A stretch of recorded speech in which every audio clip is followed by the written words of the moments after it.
Did you know that Peter actually warned us against misusing Paul's words to promote a lawless faith? He said that some things he wrote were hard to understand and that people would use them to their own destruction. That's 2 Peter 3:15 through 17. Read it for yourself. In the meantime, if Paul really was against the Torah, we have to reconcile some things he said. Romans 8:4, that the righteousness of the law, the Torah, might be fulfilled in us who walk not after the flesh, but after the Spirit. What does it mean to walk after the flesh? What does it mean to walk in the Spirit?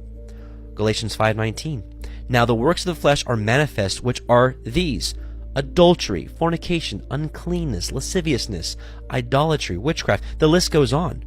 These things that actually break the Torah means to walk in the flesh. Romans 7:14, for we know that the law is spiritual. So if breaking the Torah is walking the flesh, what does it mean to walk in the Torah? Romans 7:12, wherefore the law is holy, and the commandment holy and just and good. If he really was against the Torah, he wouldn't say these things. Romans 2:13, for not the hearers of the law, the Torah, are just before Elohim, but the doers of the Torah shall be justified. Yes, Paul said that. Romans 3:31, do we then make void the law, the Torah, through faith? Elohim forbid. Yea, we establish the law, the Torah. What does it mean to establish? This is that Greek word.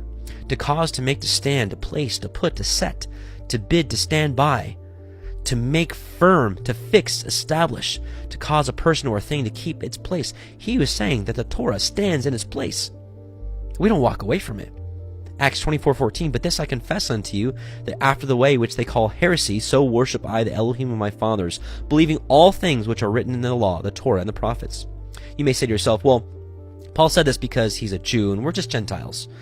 That's not true. Paul said this as well. Galatians 3:28 through 29. There is neither Jew nor Greek. This word here is also used to translate for Gentile. There's no Jew or Gentile. There's neither bond nor free. There's neither male nor female, for you're all one in Messiah Yahushua.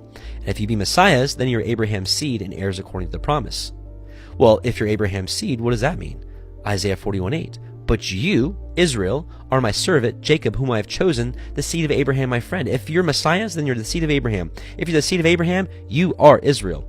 He said that also here in Ephesians 2:11 through 13. Wherefore remember that you being in times past Gentiles in the flesh, you used to be Gentiles in the flesh, who are also called uncircumcision by that which is called the circumcision in the flesh made by hands, that at that time you were without Messiah, being aliens from the commonwealth of Israel. You used to be Gentiles and aliens from the commonwealth of Israel, and strangers from the covenants of promise, having no hope and without Elohim in the world. But now, in Messiah Yahushua, you, who sometimes were far off, are made nigh by the blood of Messiah. Made nigh to what? The commonwealth of Israel. Brothers and sisters, men have told you lies for years. Welcome to the household of Israel.